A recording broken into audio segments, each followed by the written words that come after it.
Hello, everyone. We are back with Cars Casually. We are here to talk about stuff we're talking about. Once again, it means we have no plan whatsoever. We are here with Chris. We are here with Nix. We are here with G. We are here with Francis. We are here with Paulo. I am Carl. So today we're going to talk about the stuff we've been doing, we've been talking about, we've been thinking about, we've been arguing about. And we're starting with Chris. Chris, Hi. what do you got for us today?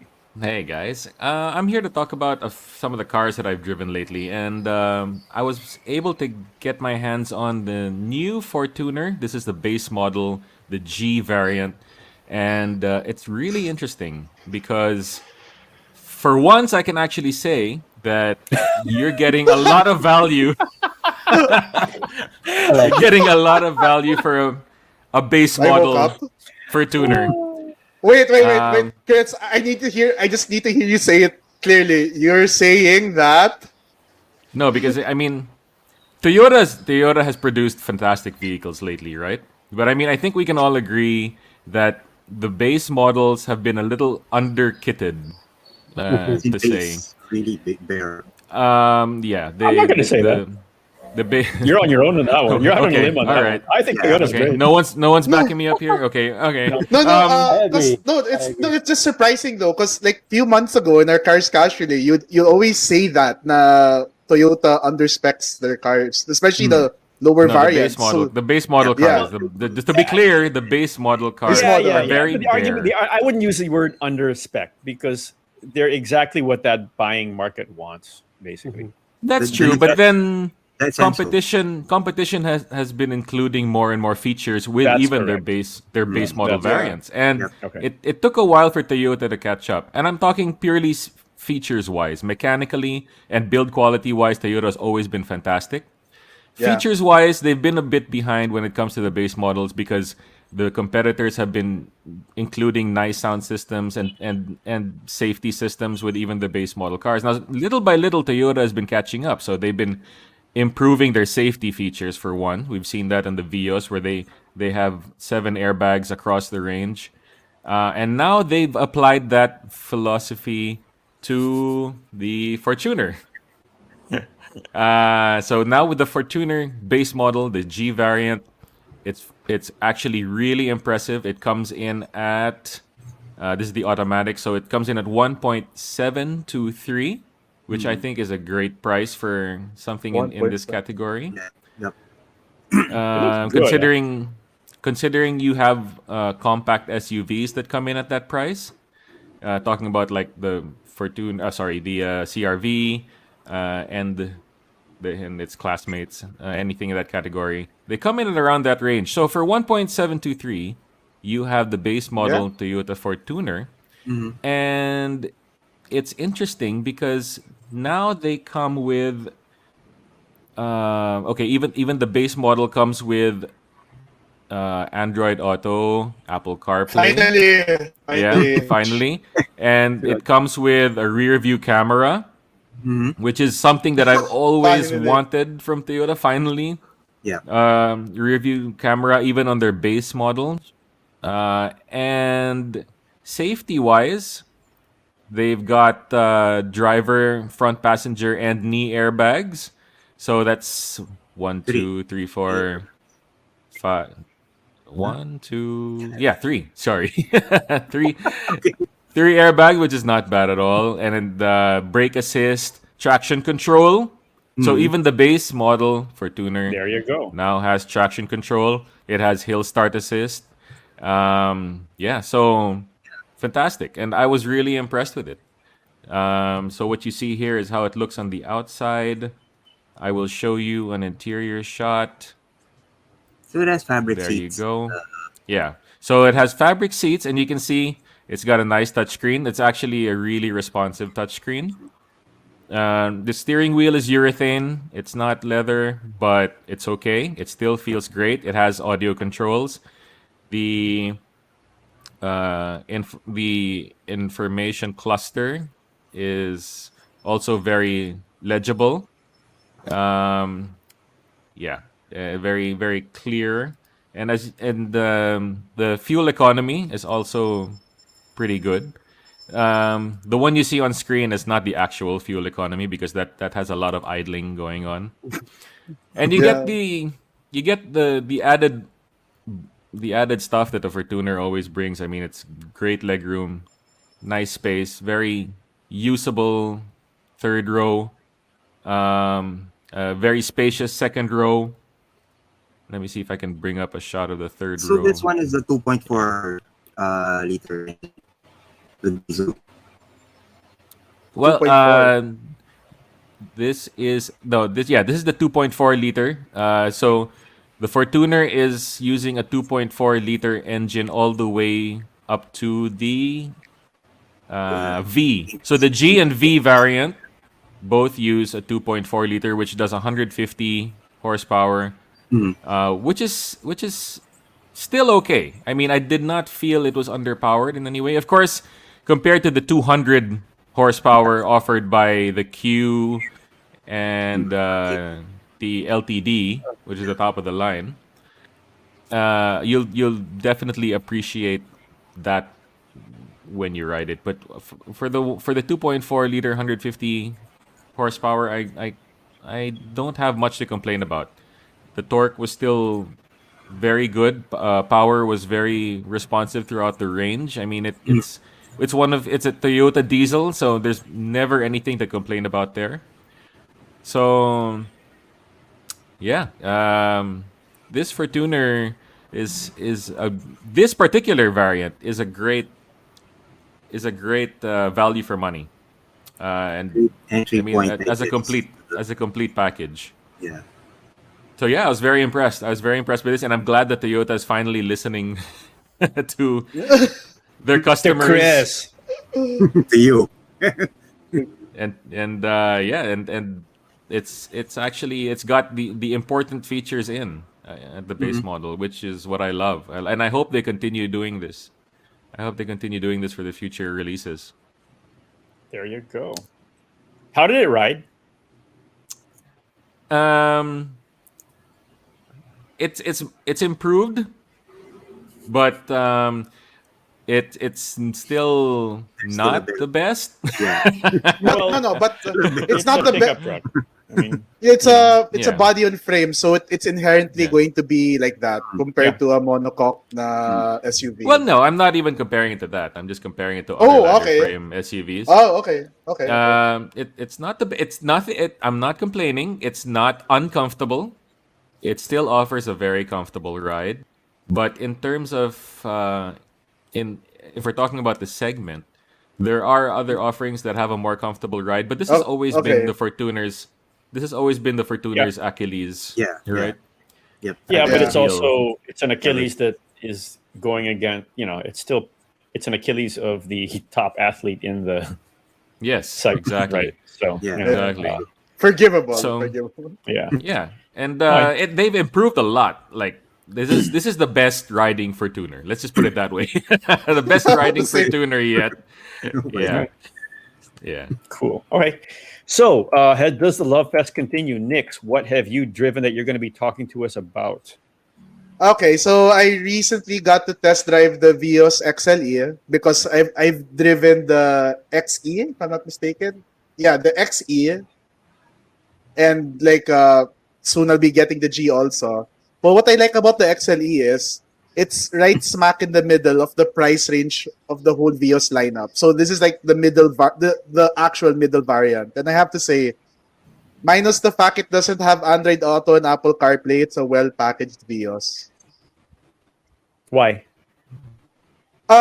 Because so the one next closest to it is the 1.3e, which is the highest variant of the 1.3 engine, and very little differences. Like if you were going to look at the brochure, I think it's just the airbags and a few aesthetic differences, but everything else has 3 airbags. If I'm not mistaken, yeah, 2 airbags, 2 airbags. No knee airbag. Yeah, two airbags. So the driver and passenger. Oh, 3 pala. The knee for the driver. For the knee of the driver. Compared to the E, it has all 7 airbags. And then it has stability control and traction control. Stability control, hill start assist, ABS, all those You're saying safeties. this does have that. This car does Yeah. have all that. Okay. So compared to the E, so like anyone watching, the biggest difference between the E and the XLE, the 50,000 peso difference is the airbags. This one you get 3, the E you get 7. Everything else you get. So even a nice interior, which I think this time around Toyota pulled off a really nice interior. That's good. Would this pull you away from your beloved pickup truck hunt? Well, if I was looking for a parang first car, practical car, I'd actually now gravitate more to this. It's a like if the Vios XE was really more like parang a utilitarian subcompact car. This one, the XLE, I can see myself being a proud owner na, hey, look at me, I'm in a nice looking Vios. Yep. Can't go wrong with the Vios. Yeah, can't go wrong, definitely. Okay, so we've talked about 2 Toyotas so far, and we actually had another question about another Toyota, which was Francis. Someone was asking us about steel bumpers, and you were pretty adamant about why the heck are you going that direction. Can you explain why, please? Yeah, because aesthetically speaking, I mean, they do serve their purpose, making the pickup look as if it's really ready for the outdoors or the Australian bushlands or whatever. But it's not as simple as it looks like bolting it on, because these things are pretty heavy. And what it does, if you do not upgrade the suspension, the front will tend to be more nose heavy. It might just bring the ground clearance or make the front end droop just a bit. This is why when people install lift kits, the shop owner asks them if they're going to install a steel bumper.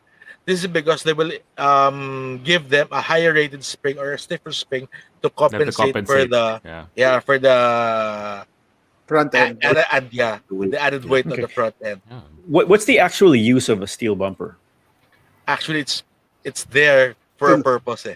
Aside from mounting aside from mounting auxiliary lights, it's there to mount the winch on a stable platform for the winch to mount on. Okay, so it basically acts as a bolt-on place for the other things you're going to put on. What you're losing is balance. Do you lose the one of the problems that when they started putting bull bars on these trucks, they negated the ability of the system to properly deploy airbags. Is that still the case? Yes, in some cases I think so, because these things are pretty there's a pretty thick steel, so I don't even think it's gonna crumple. I mean, unlike the stock bumpers, which are designed to crumple, I don't think these things are gonna crumple at all. Okay, so in reality, you better be very sure, because you're actually negating a lot of what the company spent their money on, which was keeping you alive. Because the steel bumper will transmit that shock to you. Yeah, because the sensors are made to sense the plastic bumpers, crumpling. But with the steel bumper, I don't think it's gonna crumple at all, Okay. So and what Carl said, also what Carl said, the shock will translate to, it has to go somewhere. If not, something's not crumpling, it will go to the driver, the passenger, the one getting hit. Something you don't want to deal with, basically. And the steel bumpers, I don't think they're made to crumple at all. No. No way. So these things, as simple as it sounds or as simple as it looks, they need special considerations before putting beforehand. Okay. Yeah. Okay. And what was the fun? You were telling us about an interesting new car you wanted to play with. Which it's not something I've driven. Oddly enough, a Toyota. So can we follow? I'm hoping you But Francis, I haven't driven it, but I'm sure all of us here will even we want a taste of it. Yeah, this is the Toyota GR Yaris, the Gazoo Racing Yaris. Yes. Which will really redefine what a pocket rocket is, because it reminds me of the Group B rally cars before. Yeah. Short wheelbase, That's all-wheel the- drive, Yep, and a yep. the turbocharged notorious I don't know engine. if I would go that far Diba? at all. This is what it is. I think this is a 20th modern day iteration of the Group B rally car. Short Nah, dude, wheelbase, those things, four-wheel were drive, suicide and cars, man. turbocharged. I mean, just imagine this like has 200 and close to 300 horsepower and then 300 plus foot-pounds of torque Torque. in such a diba? In such a small I compact size. I mean, this thing Yeah. really, No. don't know. and I would what's not. There's not much I would say is like a Group B car. That's to me. But okay, it looks good though. Okay, this year a Type R. Haha. Ooh. I think this People, one then I go for because of this. the all-wheel drive Yeah. platform offers. But Okay. ooh. Long term longevity, long term, which is more important of a car. This or the Type R. I think both For will hold up collectors. pretty well. I mean, Oh, yeah. looking at the engineering done to this car, I mean, even the suspension arms, when you look at it, the brakes, everything is really raised spec. So I'm sure this thing will really hold up in value through the years. And I'm sure a lot of aftermarket companies will also jump in the bandwagon and, start developing stuff for this car. Bigger But as it turbos. is, But as it is, just look at the lower arms of this thing. It's like a piece of art. It's really well built, well engineered, over engineered, if I may add. No, It is. well, I believe it's over engineered. Yeah. Okay, Paulo, pull us away from Toyota, please. What did you do the last few weeks, last few months? Yeah, last week I attended an event by Geely because as everyone knows, they launched a new variant for the Okavango. It's called the Urban Plus, and there's nothing much really new about it. It's just new headlights, they added a sunroof, and a new instrument cluster. But what I took from that is that they also made an announcement on how the company did last year. So for 2020, Geely Philippines sold a total of 2,158 units. And they were pretty happy about it. And the kicker there is that the Coolray became the number one selling car in the subcompact crossover segment. So it overtook the Kona just on the last month in December. So it overtook and turned out to be number one. And speaking of the Coolray, that's actually one of the cars we drove, you and I, Carl. I think Yeah. just last week. Last Uh, week, yeah. I know we're a bit late in the party because everyone's driven the Coolray ever since it was launched over a year ago. But it was still an experience for us because uh, it's something I was really looking forward to. Like, let me just share a photo. Yeah, actually, when Paulo and I got into the car, we had gone through a bunch of the other Geelys. Okay, I had actually driven a Coolray prior to this, but it was a test unit in China, somewhat not final spec, so it wasn't exactly a fair comparison. And so, as should be the case, the guys get a chance to drive it before me. So when Paulo and I got it, and the first thing he said was, "Now I understand why everybody likes this car." And the first thing I said when I got into it was like, I forgot how good this car looks inside. So it really is. And Chris is a big fan of it. And Nick is a big fan of it. And they like it for certain reasons. I like it for other reasons. And it brought us to the question that Chris says we should ask, which is Geely the new Mazda? Because basically, this Coolray was just such a joy to drive. It reminded me, Francis, of the early 2000 Civics that were just, they're fun to squirt through traffic, They're just fun. They're not overbuilt. They're not overpowered. It was just a great car. It's fun, but it's also fun. Yeah. It's also And you've run fun. through all the Geelys at this point, right, Paolo? Yeah. And we always ask ourselves, which one would you have? And personally, I would take the Coolray. Understand that all the GDs in the Philippines share the same powertrain. So it has the same 1.5 liter 3-cylinder engine and the same transmission. And turbocharged, right? The 1.5 turbocharged. Although this one doesn't have a mild hybrid, but still, same one. As a matter of fact. Of course, given the lighter weight of the Coolray compared to the Okavango and the Ascara, Yeah. it was a little bit more kick to it. It was a little bit more responsive when you step on the pedal. I was actually surprised when I first got the car because when I stepped in it, I actually felt like I was like, oh, I didn't I just came from I just came from the Okavango, and the Okavango, it can be fast, but it's a lot more comfortable about a lot more conservative. But for this one, it's a really fun car. Like, the suspension setting, the tuning is a bit stiffer. It's a bit firmer compared to the Okavango and the Scara, but that's helpful in letting it become a more athletic car and The handling. having a more fun drive. But Yeah. even if it's firmer, I'm not saying it's uncomfortable because it can actually It's take the smooth. bumps of the road. Like it's still smooth. And when it comes to the Geelys, uh, everyone who's been asking for recommendations for cars, they would have the typical brands like Toyota, Honda, Mitsubishi. But recently, they would always put in the Geelys. So for me personally, like from my perspective, I think that's a huge like achievement for Geely to be part of that group of brands and when people The are looking for a recommendables. Yeah, car. yeah. Yeah, and I think the prices of the Geelys come into play because for this one, this is the top of the line sport variant at 1,198,000. It's still around the price where people are looking to buy, top of the line subcompacts or True. Yep. crossovers in the segment, which are, have been selling like hotcakes recently. So Smaller cars.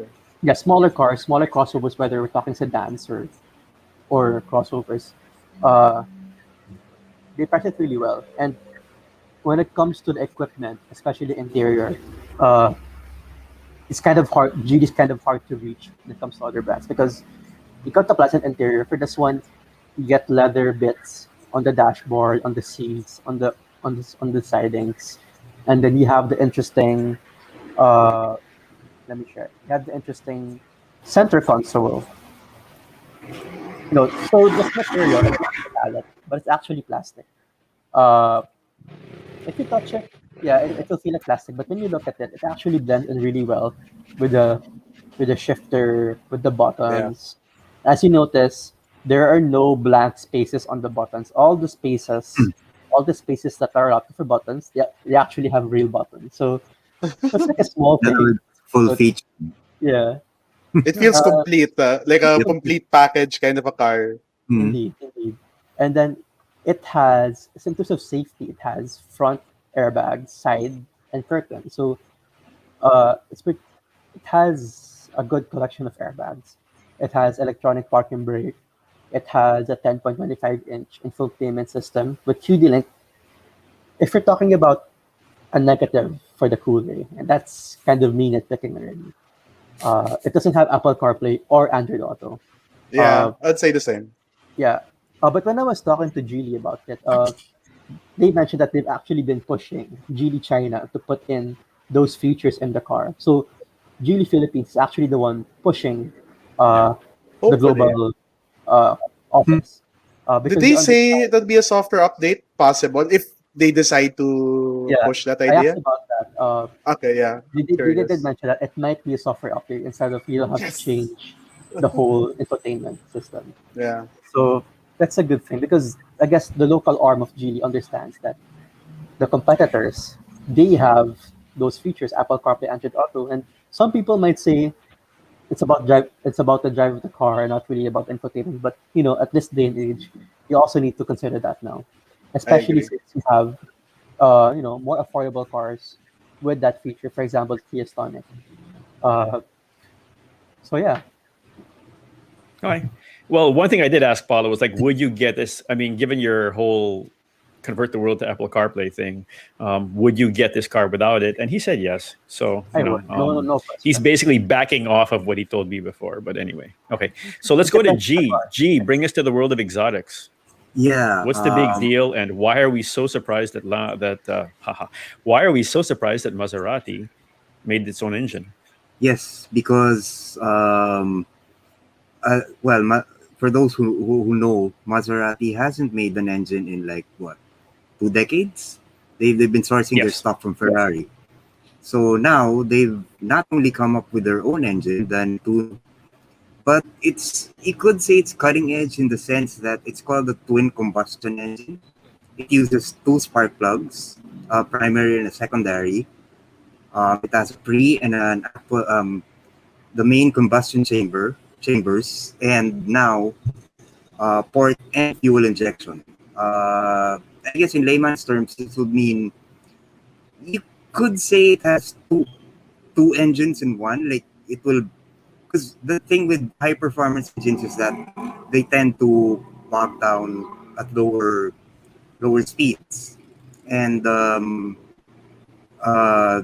so this one you can have your high performance engine and an efficient uh, engine as well while you're puttering around town and stuff. And this will be available initially in the MC20, and hopefully it will trickle down to other Maserati products. I think it develops 620 horsepower and 720 Newton meters of torque, if I'm not mistaken. So it should be interesting to watch. I don't know if other manufacturers will suit, but this seems to be. It's like because with everyone going electric, this is pretty much keeping the internal combustion engine alive and trying to make it as efficient and as powerful as can be. So you can have best the best of both worlds according to Maserati. It should be really interesting. Right. Well, the interesting thing here was that, okay, for those that don't know this, Maserati, as G said, Maserati's been sourcing their engines from Ferrari. Ferrari said, we're just not going to do that anymore. Yeah. So Maserati went into an engine development program, which I think is good because, in all honesty, I've seen them when they use the Ferrari engines, and I've seen this engine, and I'm just so glad they're making a beautiful engine for these cars. And yes, we asked them about the whole electric. Why are you building an internal combustion engine at a time when everyone's going electric? And they said, well, for one thing, Maseratis are about soul, are about sound, and that's what we want to do.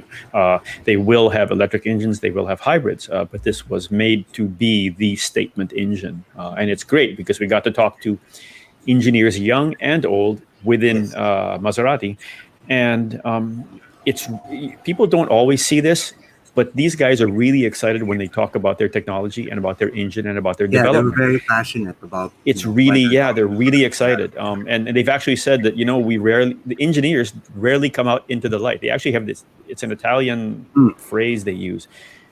We never come out into the light. This is how we're going to get out into the light, and it's very, very important because I think it will actually change the way people look at Maserati. Another notable thing about this whole engine is that the way they were showing how their test facility, as in they were actually testing it in warm conditions, as in the engine was running. Yes. Unlike other manufacturers, which they said tested it in cold conditions, so you don't really get the full potential of the engine. This one, if let's say the engine in its running state will not pass, then they're gonna go back to the drawing board and see where the problem is. So they're really very stringent about their quality control, which hopefully will translate to better engines in cars from them. Yeah, well, arguably because they just started building engines, this is going to be the most technically advanced production system. And what's interesting was, and what they said actually was.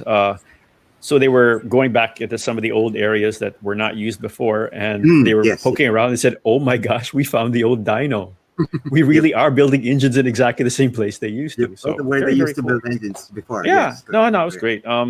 We have much hope for Maserati. We would like them to be where they were before, attracting enthusiasts and drivers as they should, not just because they're pretty. So there. Okay, so that is what we have been talking about, been looking about, been driving this week and last week. We're going to let you know what we do next week. We haven't decided yet, unless we have decided. Chris, what do you think? Okay, so there. So thank you very, very much for joining us in what turned out to be far more Toyota centric than I expected. But Yeah. maybe that's It my wasn't fault. I planned didn't that drive way, anything. guys. It was so not planned that way. It wasn't planned that way. Okay. If it was, we'd be getting Toyota ads, right? Anyway, okay. So thank you very, very much for joining us. This has been we'll get Yaris, Gazoo Racing. No, Gazoo Racing's over there. Okay. This has been Chris. This has been Nix. This has been G. This has been Francis. This has been Paulo. I am Carl. Thank you very much for joining us. Hang out, see you around, and watch out for what we do next. Bye, everyone. Bye, guys. Bye, guys. Right.